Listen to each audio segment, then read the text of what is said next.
They said the forest swallowed people, not with teeth or claws, but with silence and fog. Even in daylight, the trees of Ettenwood leaned too close. Their crooked trunks were blackened from age, their limbs tangled like arthritic fingers. The villagers of Ferrell never ventured past the edge after sundown. Children were warned to stay away from the witch paths, narrow dirt trails that twisted deeper between the trees. And always they were told, never follow the lights. But 17-year-old Luke didn't believe in folktales, or rather, he didn't want to. It had been 5 nights since his younger brother Ben vanished. Ben had been obsessed with the stories. He'd drawn the Lantern Man in his sketchbook dozens of times. Tall, thin, faceless, always holding a flickering lantern. Luke had teased him for it. Ghost stories were for little kids, but now Ben was gone. Last seen near the tree line at dusk, walking toward the woods, the search party found nothing. Not a scarf, not a footprint. Must have gotten lost in the fog, the ranger had said. But Luke remembered the man's eyes, narrowed, uncertain. He didn't believe it either. On the 6th night, Luke packed a backpack, took his flashlight, and left. Without a word, fog drifted low across the ground. Brushing his knees as he stepped beyond the last house on the village road, the moon hung low, pale and wide, barely strong enough to cast shadows. He followed the same trail his brother had taken. No crickets, no rustling leaves. The trees stood, motionless. Even his breathing sounded too loud. The flashlight cut a narrow beam through the mist. Branches swayed like arms. He passed the crooked wooden sign that marked the old trails and saw the path fork up ahead. Left to the quarry, right to the denser woods. Ben's drawings had shown this fork. The Lantern Man always waited to the right. Luke turned. The silence tightened. Fog thickened into walls. Trees leaned closer. Their roots looked like hands clawing. From the ground, the path narrowed with each step, until the trees stood so close they blocked the sky. Something stirred in the mist. The beam of his flashlight quivered. He turned slowly. Nothing behind him, nothing ahead. Then came a soft sound, a chime, distant, delicate, like a bell swinging in the breeze. Then, faintly, the hiss of a match striking. A golden light flickered in the fog up ahead. It swayed gently. Luke called out, "Ben?" No reply. The light pulsed. It looked like a lantern. Orange, warm, unnatural. He stepped forward. The light drifted backward. He moved again. The light receded, just enough to stay visible. Always out of reach, Luke followed. The forest deepened. Path vanished. The trees no longer looked real, twisted, warped, looming in unnatural shapes. Fog rolled in waves across the ground, coiling around his ankles. The chime rang again. Then came the whispers. They came in pairs, then dozens, flitting past his ears like insects. Not words, just the feeling of language, murmurs without mouths, a pressure behind his eyes, like thoughts that weren't his. Luke froze. His flashlight blinked. He said his brother's name again. Softer this time, the light ahead paused. Then a figure stepped forward.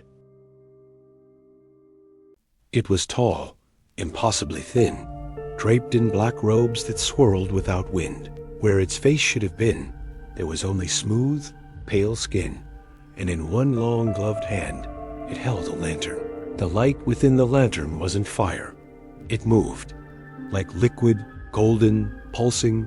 Faces swam inside it, eyes, hands, a mouth opening in silent agony.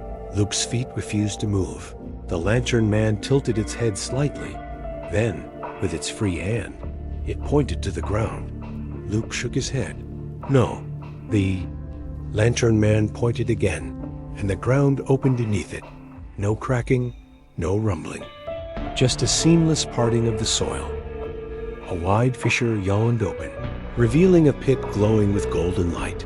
Inside, faces looked up, mouths stretched in voiceless screams, their eyes milky, their expressions frozen. Ben's was among them, Luke stepped closer. The air grew thick and warm. The smell of iron and something older, like decay soaked in honey. The lantern man took a step backward into the pit. It didn't climb down. It simply sank, its form drifting lower like smoke. "Ben!" Luke cried out. He reached forward, but his fingers caught nothing. The figure melted into the light. Then the ground sealed, silent, clean, smooth. The fog fell still. The trees held their breath. Luke turned, and there, just 10 feet behind him, the lantern glowed again. The lantern man stood where he'd just come from, unmoving. Inside the glass, Luke saw his own face, twisted in horror, trapped, hands pressed to the inside of the lantern. Screaming, he ran. Branches tore at his coat. Vines snared his ankles. The forest shifted with every step. Trees realigned, narrowing his path. The flashlight died completely. Only the lantern's glow remained, weaving between trunks behind him. It was always there, always closer. His breath burned. His heart pounded like a drum. Then, through the mist, a structure, a house, slumped, rotting. It leaned sideways, half swallowed by the earth. No light inside, no sign of life. But it was shelter. Luke lunged for the door and burst through. Dust filled his throat. Wood creaked underfoot. The house was silent. Furniture lay broken. A mirror hung cracked above a crumbling hearth. The fireplace was full of ash and bones. He crouched behind an overturned table. Outside, the lantern's glow approached. It hovered just beyond the window. Steady, waiting, the lantern man stared through the broken glass. It didn't move. It didn't try to enter. It simply watched.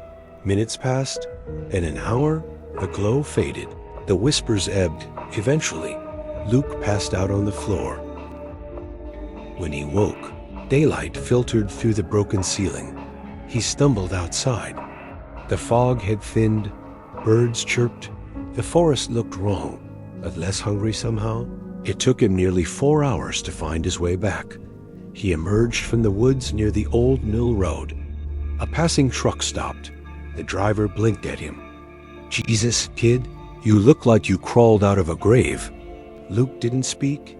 Back in the village, people stared. Some crossed themselves. His mother collapsed when she saw him. She held his face, weeping. "You've been gone 3 weeks." He didn't answer. That night, he sat on the floor of his bedroom, staring at Ben's sketchbook.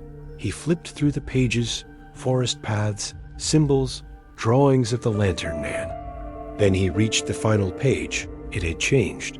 The lantern man still stood tall, faceless, but now, beside him, stood a second figure, Luke. His face was blank. His eyes were gone.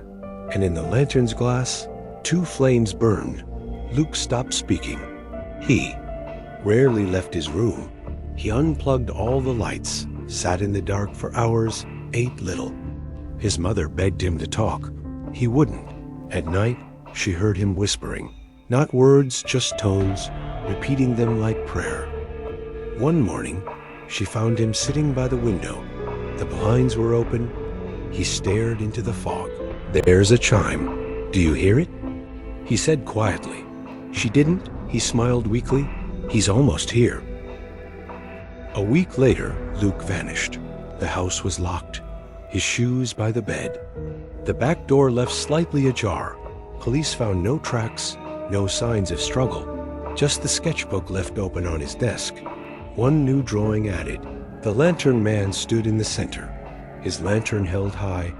Inside the glow were 3 faces now. Ben, Luke, and one more, unfinished, but starting to resemble someone else.